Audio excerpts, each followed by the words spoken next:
Simmer down, it's alright.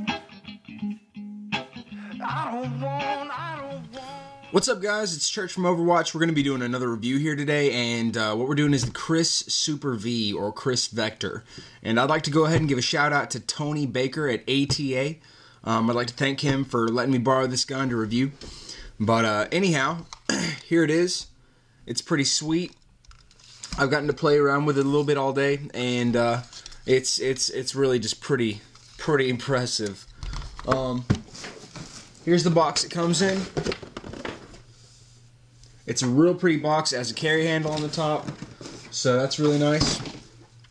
As far as the contents of the box go, you have your operator's manual, and inside that you have your warranty card, and you have your registration card as well, right here. And so you can get your gun registered and read over your warranty if you'd like. As always, the operator's manual has very nice English. It's got very nice just grammatical neatness. Also in the box comes a barrel thread protector, which is really nice. It comes with a front side adjuster, a hop-up adjustment tool, and a little bottle of silicone oil. We'll start with the stock, like always. As you can see, it's a side-folding stock right here, which is really nice. It's really solid, nice construction on KWA's part. I really have no complaints. But if you're getting in the CQB area, that's really nice. Something else that nobody else has said in the videos.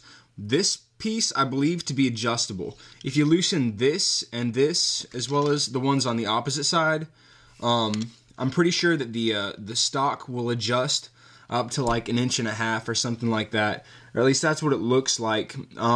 So definitely, I'm pretty sure that it's adjustable, so you can fit it to form whoever's shooting it. Personally, I'm 6'2", and I got a pretty big arm. I got a pretty big frame. And the current size fits me great, especially for a really small, tight CQB style weapon. But anyhow, as you can see, you do have a 1-point sling mount. And the trigger, something I really like about the trigger is it's a straight pull style trigger. It goes straight back whenever you pull it, which is really nice. They say it makes your accuracy and consistency a lot better. Something I don't like, but I don't really have any basis for judging it, is the trigger is plastic. Which, like I said, I mean, it may just be me, but just kind of, I don't know, it may be even that way on the real steel. But anyhow, something else I really like is it has a storage compartment in the grip right here. So if you really wanted to, what you could do is put, your barrel, your thread protector, your hop-up key, and your front sight key all inside that little grip compartment there for safekeeping or ease of access. As you can see, you do have the full-length rail all the way along the top, and what's included is these 2 flip-up sights, which are really nice. They're under pressure. They're spring-loaded, however, whenever you release them, they don't flip up like Magpul, Imbus, or anything like that. It's just it's pressured so it doesn't flop about. But they're really high-quality sights. I like them. Here on the side, as you can see, you do have one rail, and you can flip it over to the left-hand side. You have these 2 available points where you could remove that rail and flip it to the opposite side. You also have a rail here underneath the included foregrip, which is really nice. I really like that foregrip. In fact, I'd honestly probably take it off this gun and put it on something else, but I'd probably put an RVG on here to replace it. But regardless, it's really nice, really solid. The controls, as you can see right here, is your safety. Gun will not fire in that position. Over here is your semi, 2-shot burst, full auto, and as well as that is your mag release right here and your bolt release right there. So the controls, for the most part, are ambidextrous. Your safety's ambidextrous, your fire selector's ambidextrous. However, your magazine release and your bolt release are not. As you can see, the gun is completely just covered in trademarks, and it's just a really pretty rifle. I actually saw a video where a guy took apart the gun, and literally all the internals were pretty much steel. He magnet tested just about everything, and they were all made of steel, which is really nice. It tells you that the gun's going to be really durable long term. to charge it. The way I was told to do it is to charge the weapon and hit the bolt release so the bolt does not slide forward. Insert your magazine, hit the bolt release, and it'll chamber your first shot. I'm not sure why, but they said that you're supposed to do that with like the Mac 11s too. And so, just a word to the wise, that's what I was told to do from the seller. As far as the barrel goes, this is a 16 millimeter clockwise thread. So you need a 16 millimeter clockwise silencer. I think I said that right. 16 millimeter clockwise threads. And as you can see, I do have a suppressor I had for my HK45. It's a VFC 14 or 16 millimeter CW, and that's what I put on this one. And I personally think it looks pretty awesome. But just a word to the wise, these are not 14 millimeter CCWs. Also, something I really think is pretty cool is there's a flashlight that you can remove this front cap by removing this nut on the top. And the front cap comes right out of the front. You can put a flashlight inside and run that flashlight line out the side to down here to a pressure switch, which is pretty freaking sweet. Now, I'm not sure what kind of integrated flashlight it is, but the option does remain available. Now, as far as flashlights that will fit in this, I can't tell you. I personally haven't checked. You know, I'll try to post up the diameter of the inside so you guys can get an idea of what may fit, but I honestly can't tell you off the top of my head what you could put in this. But all in all, it's a real solid gun. I think my only real complaint at this point is right here on the magazine release. It is a plastic magazine release, whereas I mean the bolt release is metal, which is really nice. But even the fire selector switches are plastic.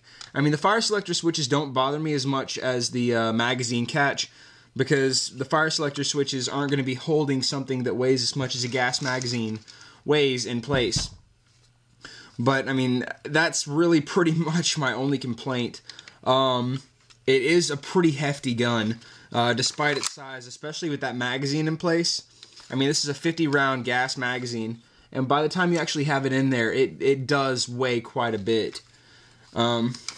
But then again, it is a gas gun. It does weigh pretty much the same as a real steel, which is pretty cool, especially if you guys are really trying to replicate a realistic weight and style loadout. We're going to go ahead and chrono this, and we'll see what it shoots, and we'll give the two-shot and full auto a rate of fire test. So today we're going to be chronoing with 0.25 gram KSC ammo, and we just loaded up off some green gas, and I believe these are 50-round magazines. I'm not sure if they are the Glock magazines. They look a little bit thicker than Glock mags, but I'll see if I can find out and drop it in the description. I do not know if Glock magazines will work with this gun, or at least the extended ones. So I'll find out and post that in the description. But anyhow,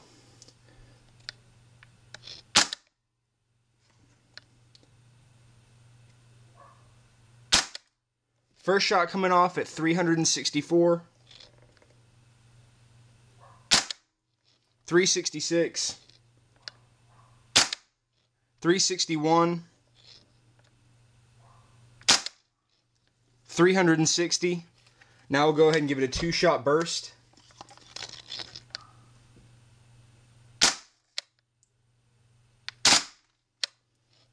356 and 329. 329. 328. 324. Now we'll go full auto.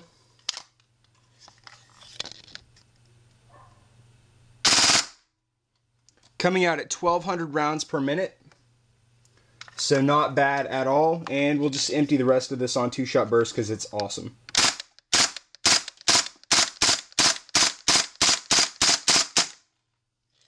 As you can see, I got through a full magazine without running out of gas, which says really nice things, because near the end there, those double taps were really, I mean, the faster you fire with green gas, the more gas consumption you really use. And so the fact that it was able to keep up and not run out of gas after 50 shots. That says something, especially for the consumption. So as you guys saw, the gun's shooting right around 360 at about 1,200 rounds a minute. I'm not sure if the velocity drop with the burst and full auto was actually present, or if it was just the chronograph. I am using a Apache Tactical chronograph, for whatever that means, you know, if anybody was interested. But each of these guns is individually serialized, and like I said, I had no problem getting through a full fill of gas. I mean, I am using a brand new gas canister, but the gun didn't even seem like it was gonna fail, even after firing that full auto burst as well as the 2-shot bursts all the way until I was empty. So that was really nice. That says a lot for the gas consumption, especially. I mean, this gun is CQB, pretty much CQB friendly. 360 on a 2.5 is not bad at all, and the consistency, as you saw in semi-automatic, was very, very nice. I mean, the fluctuation for velocity was like 5 feet per second. So very consistent, very nice. It's very smooth. I mean, it's just really awesome. Something I do want to tell you guys. We'll go ahead and take the magazine out.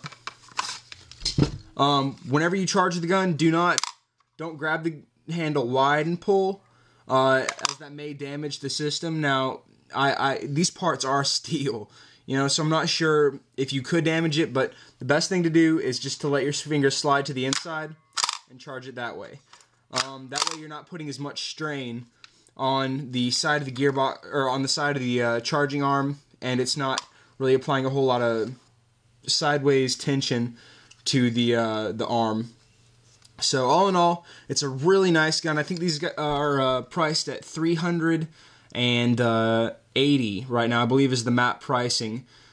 And so anyhow, if y'all have any questions, post them up in the link dump, or post them up in the comments section below. I'll try to go and post where to buy them below. All in all, they're really nice. It's a bit pricey, in my honest opinion. I mean, $380 for an SMG it's pretty up there, but you know, with KWA, it's going to be very high quality. I mean, even on the magazine, it's got the 45 ACP as well as the Kriss trademark, which is just absolutely awesome. It does have like a plastic sleeve, so what you see there with the thickness being wider is just pretty much the plastic sleeve. This may be a Glock magazine, but it does look a little bit wide to be a Glock mag, so I could be wrong there. But all in all, it's a really solid gun. I really don't have many complaints. And like I said, if y'all have any questions, feel free to ask them. Thanks for watching. Like, subscribe, and see you next time.